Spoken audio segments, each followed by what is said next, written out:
yela uNkulunkulu. Now kulesikhathi lesesinaso lesingedluli 30 minutes ningesabi sibamba isikhathi. Amen. Because besenda lokumcokwa lefanele kuthi sikwele.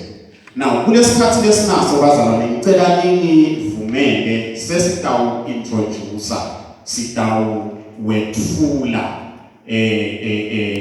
lokho besitawukhuluma. Now nasithi unyaka wa 2021 umnyaka la sithi khona simemetela ukuthi wonke umuntu akaphendukele kuNkulunkulu. Ligama lenkosi mangibonga.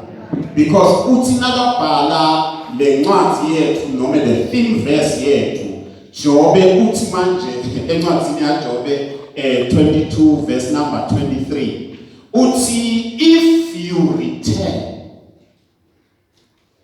to God and you turn from sin, all will go well for you. Nani phendvuka nibuyela kusimakathe nisuke etonweni tenu. Lelo humusho le contemporary lithi tonke tintfo titanihambela kahle. Praise the name of the Lord. Kune quote lecela kuyisherisha sisaqala sichubeka. Now sithiteke kulamalanga labandleni sikhuluma ngendzaba yekuphendvuka. Sikhuluma ngendzaba yensinziso. Siyevala. So nasikhuluma ke ngesinziso sase sesithi manje lendzaba yensinziso ilukhuni imetima kangangobe kwesinye isikhathi labantu labathi basinzisiwe kubonakala kungazuthi bakhulume ngento lebangayi-understandi kahle. Now ufundza ke imibhalo emibhalweni sifike sikhanze kwekuthi manje na ukhuluma ngesinziso kunemagama langu-17 lishumi lemagama nemagama lasikhombisa lekalina kuchaza insinziso ukuthi iyini. Nikhona bazalwane? Evikini eliphelile ke sakhuluma ngalinye lalegama. Sakhuluma ngani? Khumbutele.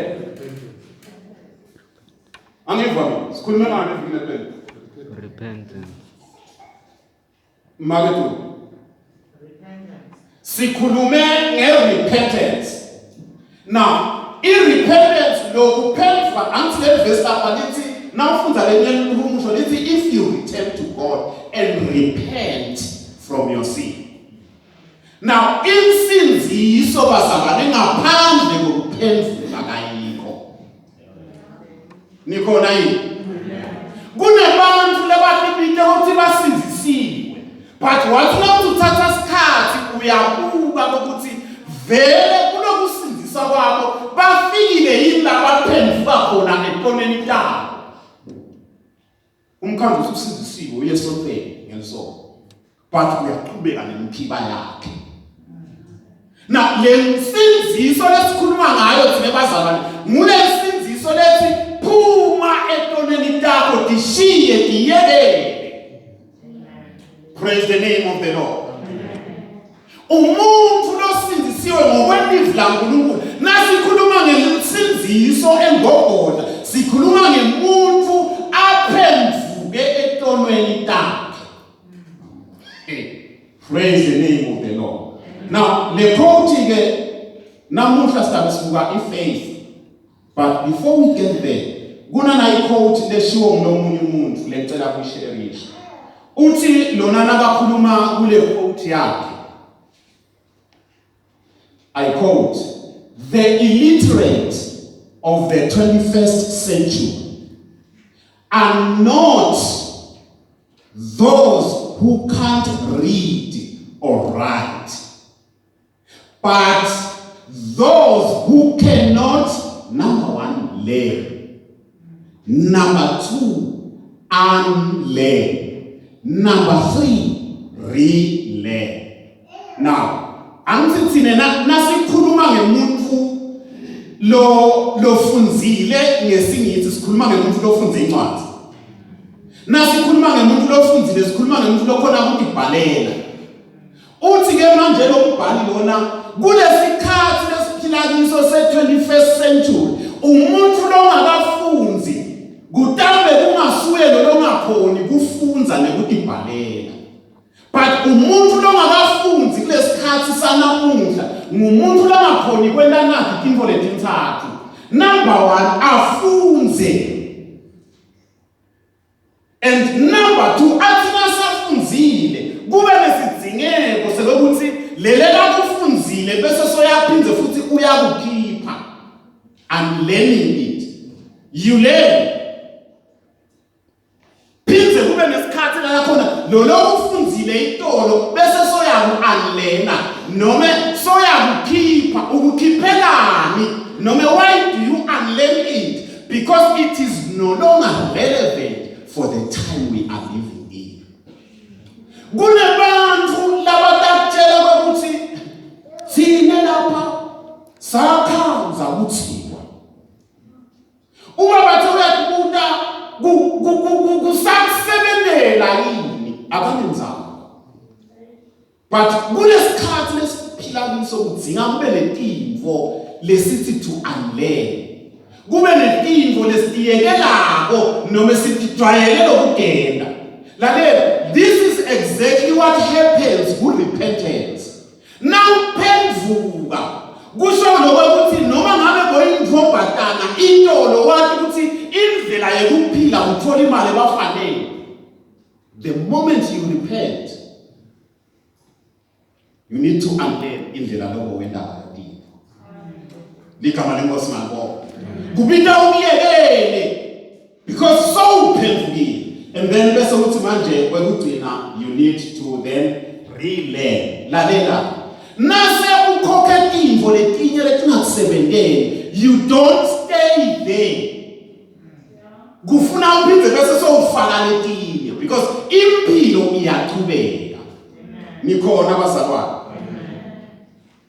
Impilo iyaqhubeka. So ngiko ke kumntokwa lokuthi nangabe uthi uyakholwa usinzisiwe kumntokwa naloko ukuthi ufunza ini. Praise the name of the Lord.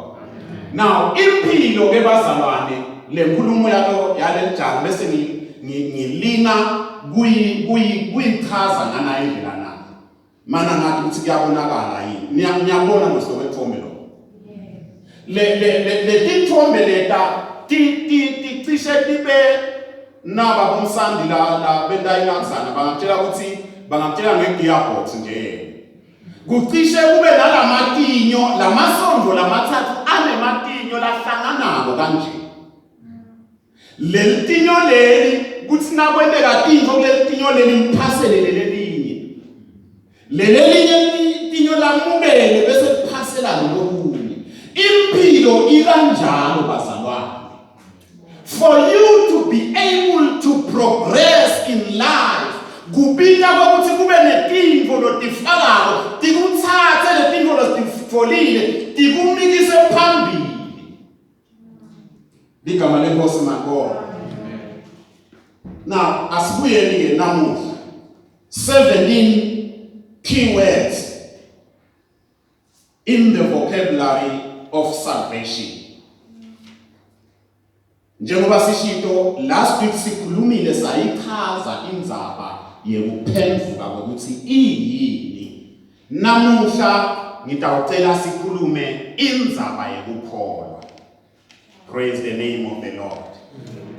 Bakhona labakholwayo ngibabone baphakamise tandla. Labakholwayo. Praise the name of the Lord. Ngiyambonga uNkulunkulu ukuthi ngiyakholwa. But mhlambe ake sesibuke lokholwa ukuthi kuyini ngelizwe kwelivi laNkulunkulu. Praise the name of the Lord. Ngoba isinziso sithithe nasinwakulula.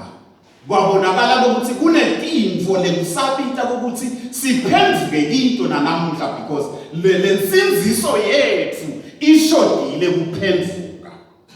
Now kukholwa ke kuyini? Bazalwane nasikhuluma ngekukholwa. kukholwa sona sisekelo, ngiyona foundation yempilo yebuKristu. Siyabana? Nasikhuluma ngekukholwa, sikhuluma ngesisekelo. Kukholwa noma impilo yebuKristu isime ekutheni ukholwa, uyakholwa yini. Waba ngumKristu, wadibika ngumKristu kodwa wangakholwa. Kholwa kwakho kunema-question mark.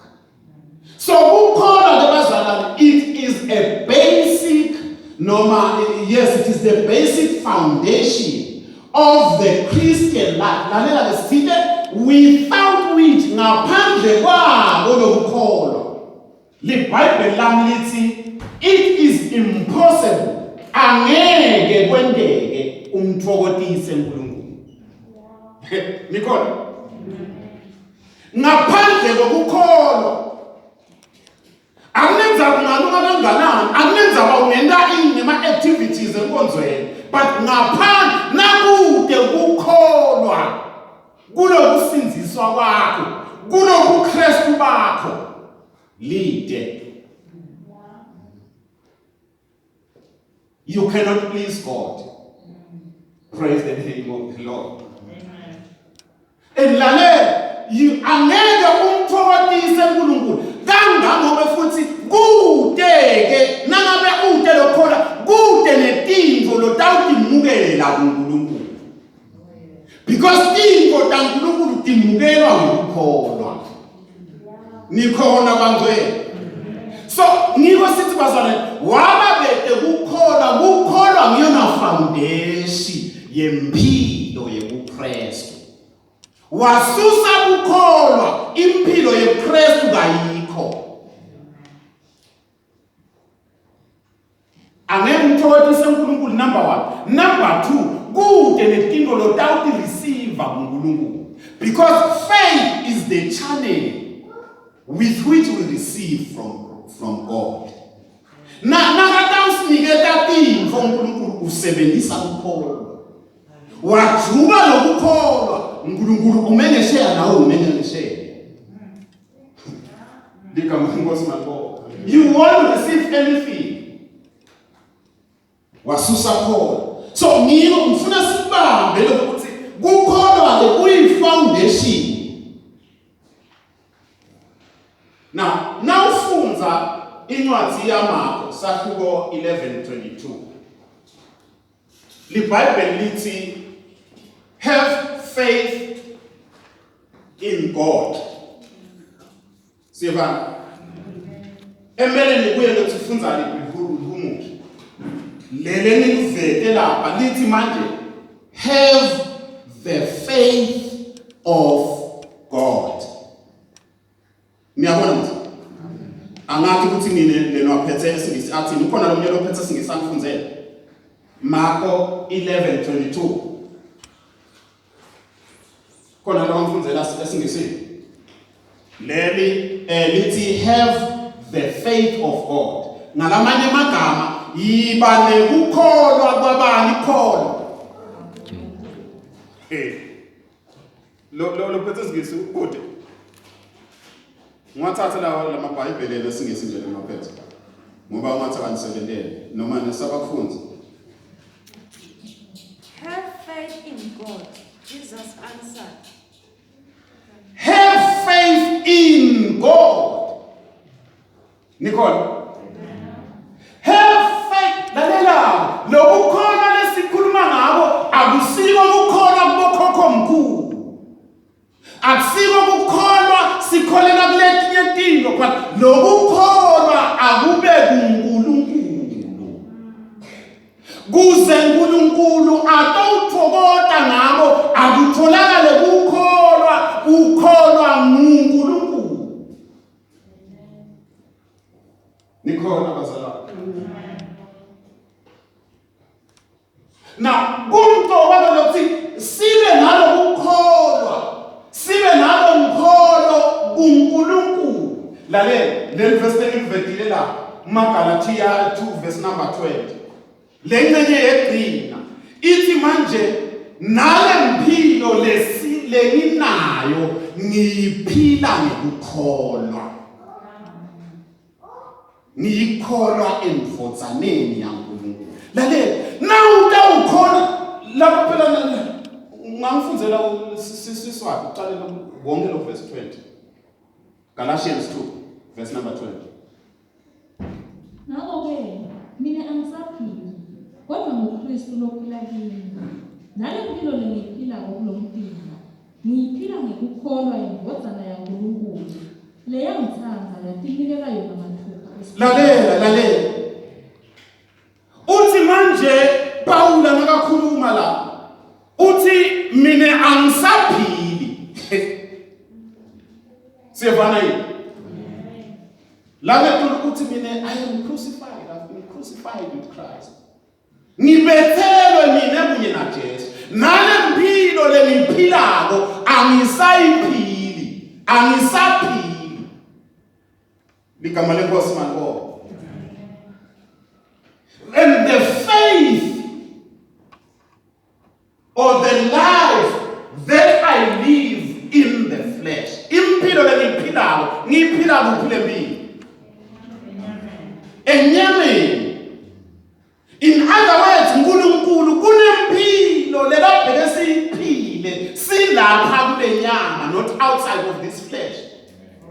Le nyama lena lefuna kwayo uNkulunkulu unempilo lekayigadzile. Ngiko umzalwane athi mina angisaphili. Lo mtimba lephila kiwo ubethelwe kunye naKristu. Noma le nyama ingafuna kwayo but ngoba ngibethelwe mina ngidawukikhanza ngenda impilo ngenda lokufuna uNkulunkulu.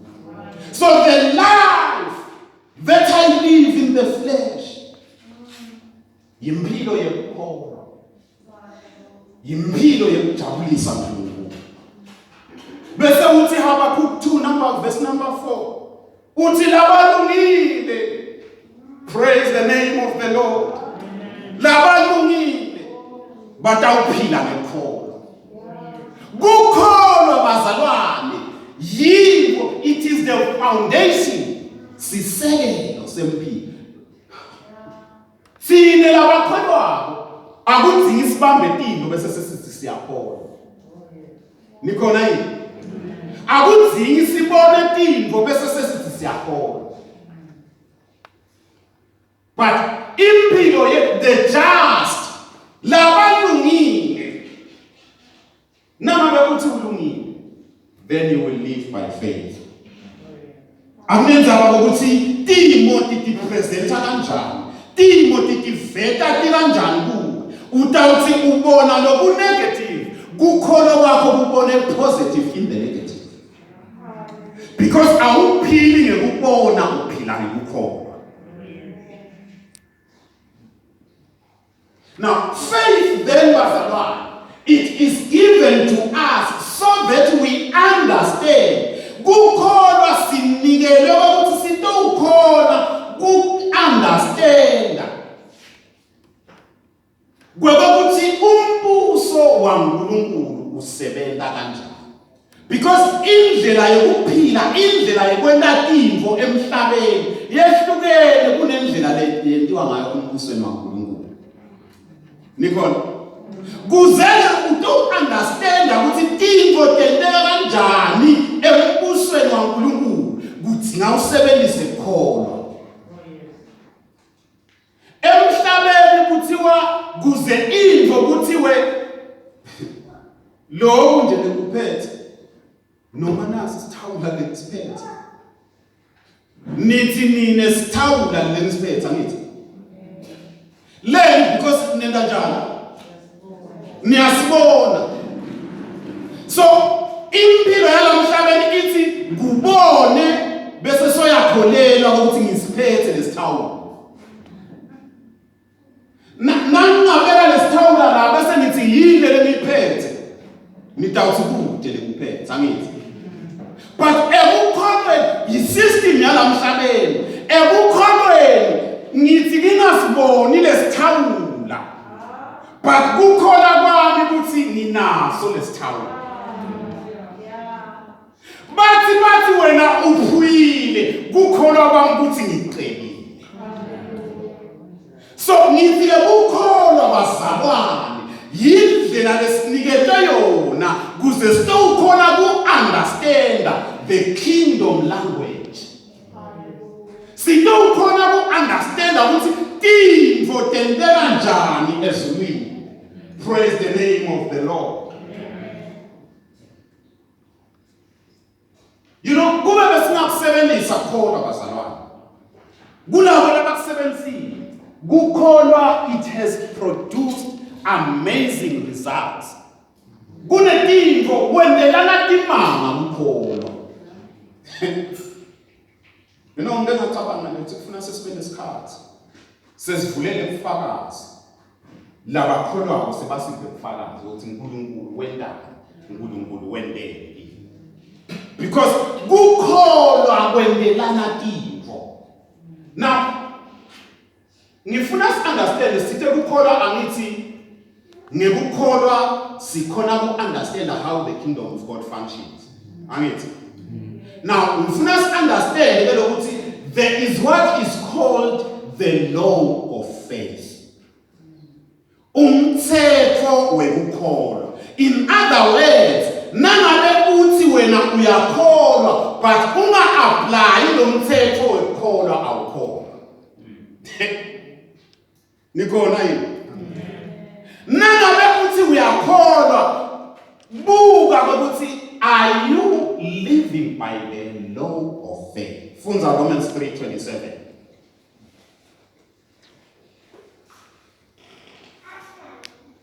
The English version says, then what becomes of our boasting? It is excluded. By what kind of law? By a law of works? No, but by the law of faith. Okay, singatikabatisa ngani? Kube ngasiphi isizathu? Ngesizathu semisebenzi yini? Cha, kodwa ngesizathu sekukholwa. Uthi ke manje we've got nothing to boast about. Kude into lesingadigabha ngayo sithi shaye sifuba ngaso. Because angeke sidigabatise nemthetho. Umthetho wemisebenzi. But lapha lithi no, but by the law of faith. Kodwa singatishaya sifuba singatigabatisa if we use the law of faith. Praise the name of the Lord. Now, if faith ikebazalwane ngiwo ngifuna ukintroduce kini lokuthi kune spiritual law of faith. Faith is a spiritual law by which uNkulunkulu usebenzisa yona kuze anti phela lalela lithi le Bible lithine we walk by faith, right? Not by sight. Sihamba ngokukholwa. Now, lokuhamba ngokukholwa it is a spiritual law. Now tawukhona kuphila impilo uyiphile emoyeni ube ukule nyama. It is because you will apply the spiritual law of faith. Now tawukhona kuphila impilo yekukholwa uphila kule nyama kungoba utawusebenzisa lo mthetho wekukholwa. Praise the name of the Lord. Ngitsiteke lapha nasemhlabeni kunemithetho lekhona lesebenzayo. Angithi? And lemsebenzi noma lemithetho now is applying iyakulethela positive returns. Now uyakulaba labakhuluma ngetimali nekwakha imali. But even finances there is a law of finance. Siyabona? I mean, nangabe nje ngithi ngisomabhizinisi make do nani nonke nina kosomabhizinisi lenikhona. Nangabe unsomabhizinisi uthengisa whatever goods, whatever services lo wathengisako. Kunemthetho lothi le mali lo yithole ngalesikhathi usebenzisa lama goods noma lama products akho. Leyo mali leyo awuyisebenzisi kwenda igrocery yakho. Sivana?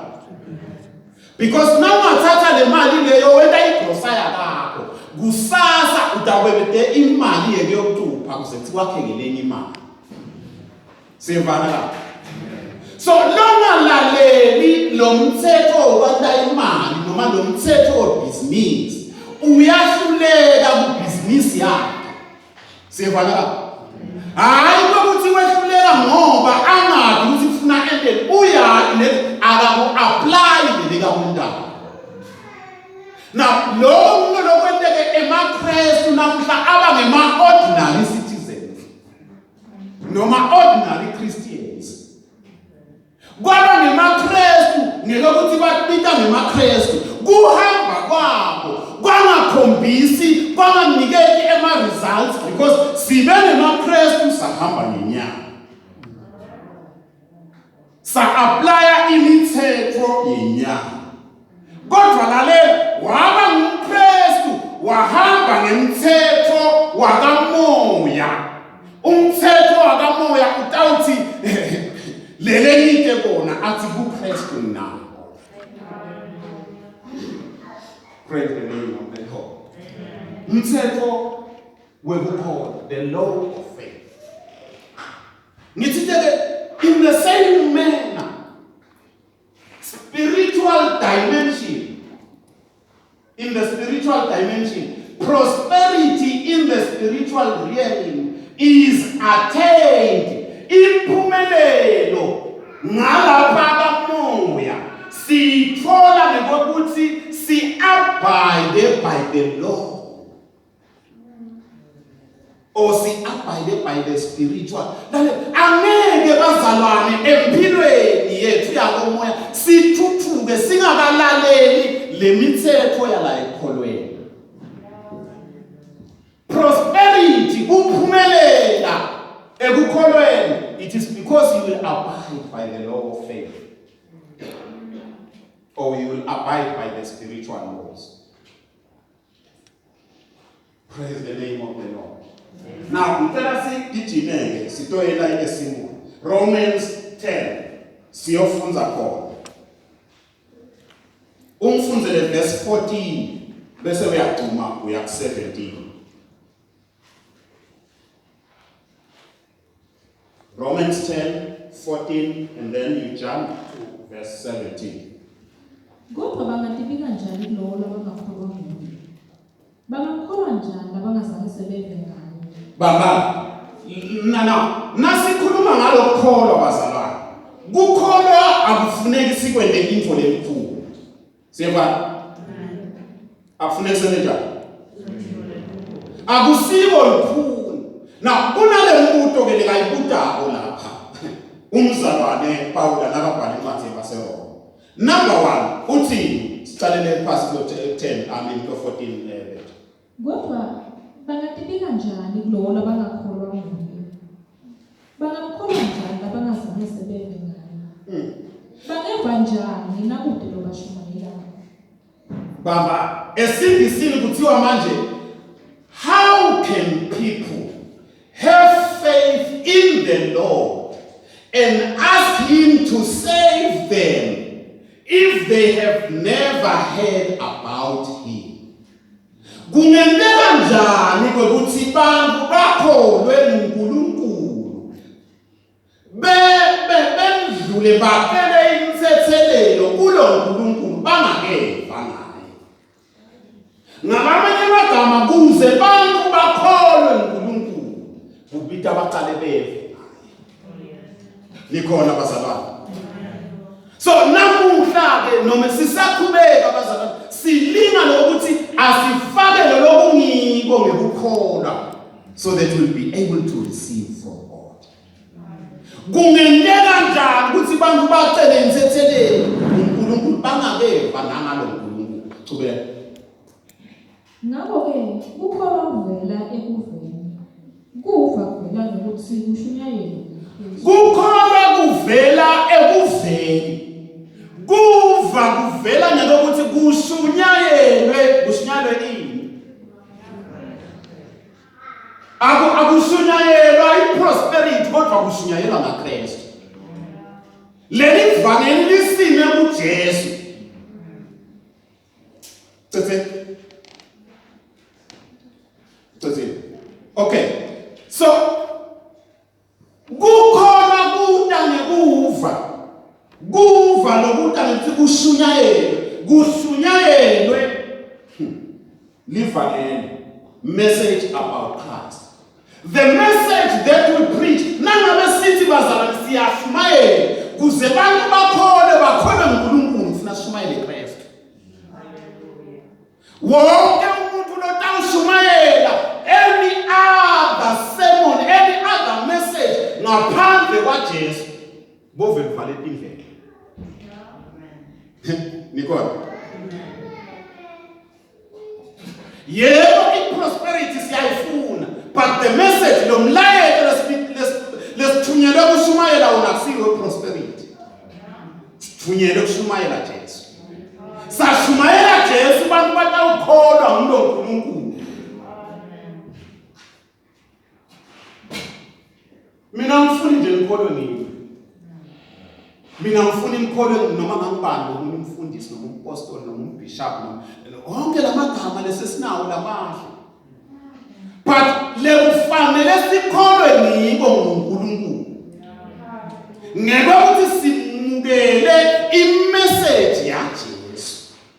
Lo mlayezo ngaJesu. Ligama lenkosi malibonga. Now, ngicela sesihambeni kanye sesitofika ekugcineni. Yes. Romans 4 sifunze from 13 to 16.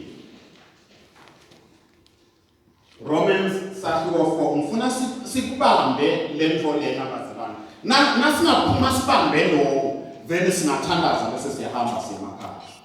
Romans 4:13 to 16. Sithandiso sokuthi uyoba indlalifa yomhlaba. Asinikwanga Abrahama nolesikhululwane sakhe ngobe agcina umthetho. Kodwa ngobe wakholwa wasewamukelwa nguNkulunkulu uSulungulu. Okay, ngicela lesihambe kancane ngifuna nikubambe. La sifunza khona sitshelwa nani ngesithembiso ngithi. Sithembiso lesendelwa abantu. Now kuthiwa lesithembiso lesi asibana sa Abrahama yedwa kodwa saba sa Abrahama nabo bani. Hayi Shalom lo sevesi. Abrahama na nesitukulwane sakhe. Awusiso yini wena situkulwane sakaAbrahama? Nemama. Nesitukulwane nini? Phela mina nibetive nini? Angisibo betive. Ngisho ngajuda nje nini? Now kuthiwa ke manje lesithembiso sanikelwa Abrahama sangadini ngaAbrahama. Sendlulela kwisitukulwane sakhe. Praise the name of the Lord. Lesithembiso na ufunza lesingisi ngibani ophethe singisi amfunzele. Just lencenye ecala. Kude lo phethe singisi. The promise to Abraham and his descendants that they should inherit the world. What was the promise, bazalwane? Lesithembiso siyini? Lesithembiso sisekuthi batawudlalive. Lelive litawuba ngelabo. Praise the name of the Lord. Lale lelive leli lingelethu thina labakholwayo.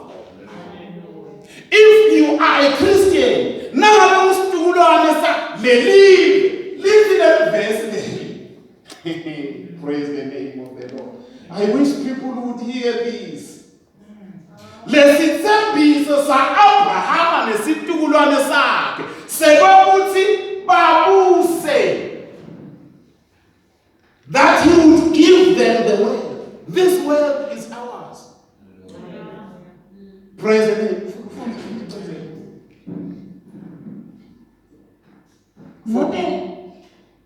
Ngoba nangabe indlalifa kuyilabo labalalela umthetho ukholwa ukuchitheka nesethembiso sibhekile umthetho nangabe kukholwa kukulalela umthetho kukholwa kunjani kuchithekile akukho. Nangabe wena uthi uyakholwa kubita ulandzele ema-rituals lathile vele asikuyelela kukho khona.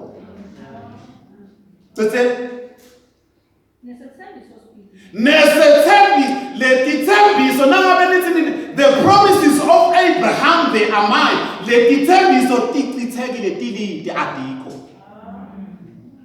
Na wafaka nje umthetho. Then wena usasi lethembiso asesitotala because ngokomthetho wena usilomjuda.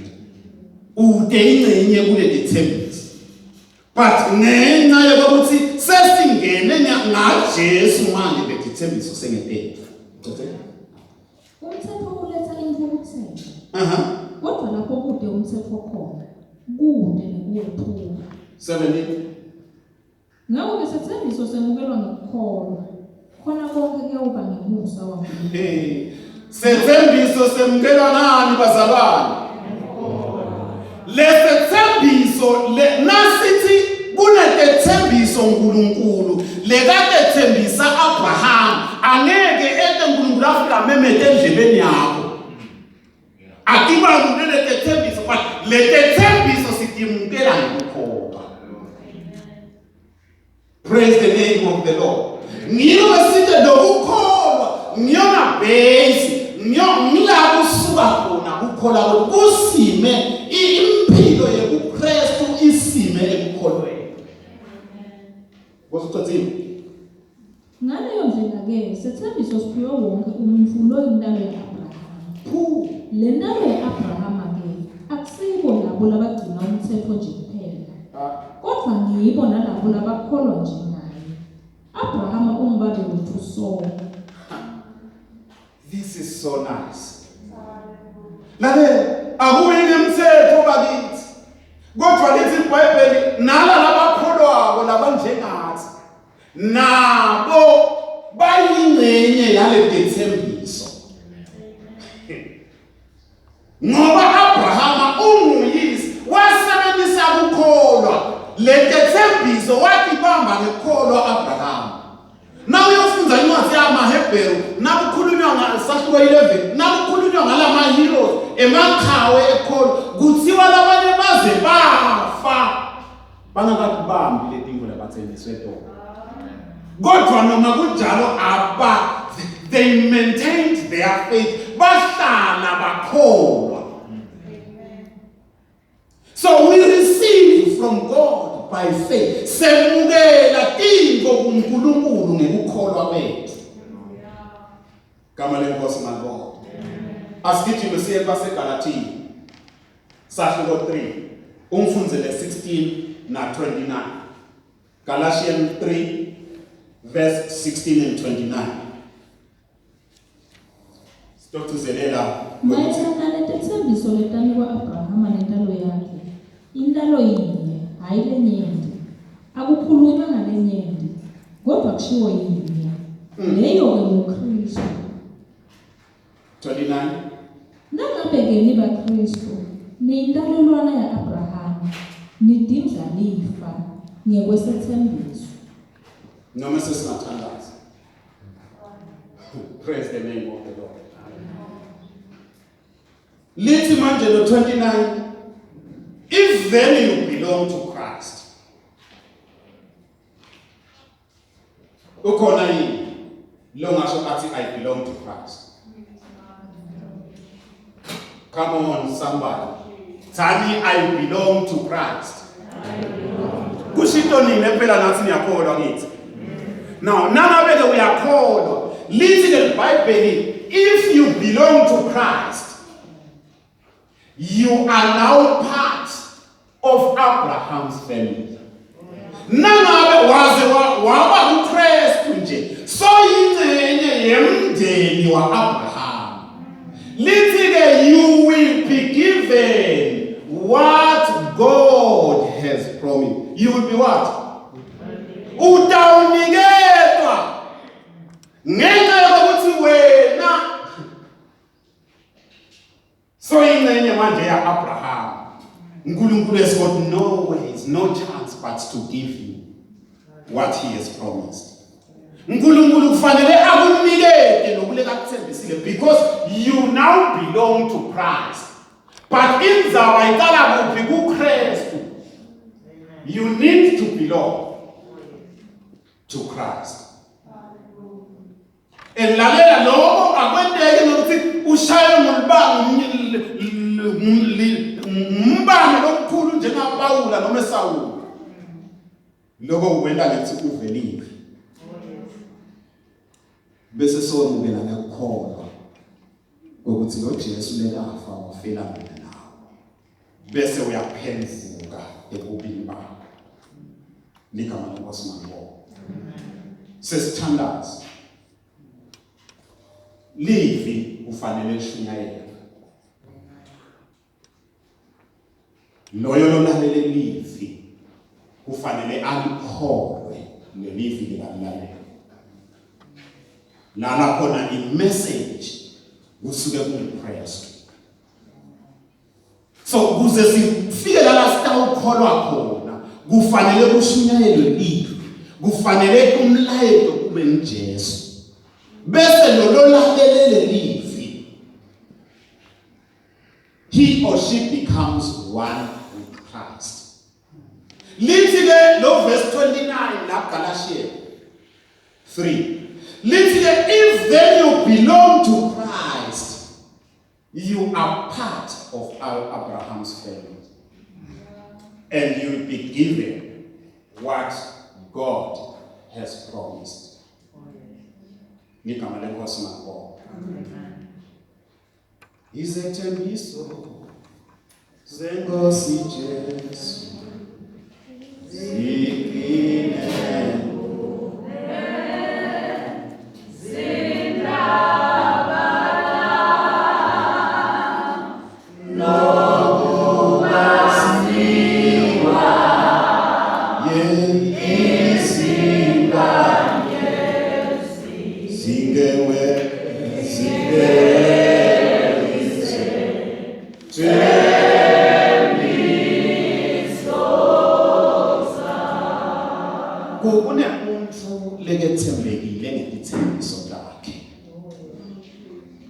mine kungendeka ukwethembisa mfana kethu usherishe ubuhlungu bakho nami ngikwethembise ngithi ngakuthandazela ngawuba kunye nawe but kwendeke ngithi nasenilekami nami senibambe etakami inkinga ngilale kungakuthandazeli kodwa ngicela namuhla ku-introduce umuntu lo nguNkulunkulu Christ the Lord.